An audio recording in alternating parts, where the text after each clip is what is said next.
అఖండమైన ధనలాభం, లక్ష్మి అనుగ్రహం కోసం మిరియాల దీపం. అయితే ఇది ఎలా చేయాలి, ఏ రోజు పెట్టాలి అని అంటే శనివారం రోజున సాయం సంధ్యా సమయాన మనం ఈ దీపాన్ని వెలిగించాలి.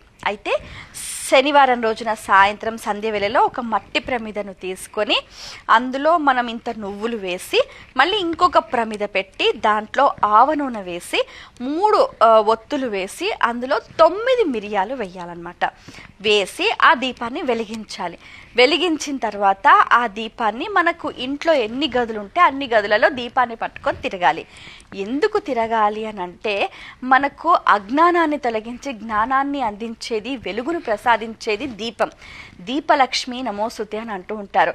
ఆ సంధ్యా సమయాన ఆ దీపలక్ష్మిని పట్టుకొని మనం ఇంట్లో అన్ని ప్రదేశాలలో తిరుగుతుంటే ఆ లక్ష్మీదేవి కూడా అన్ని చోట్లకు తిరిగినట్టుగా మనం భావించాలి. అంటే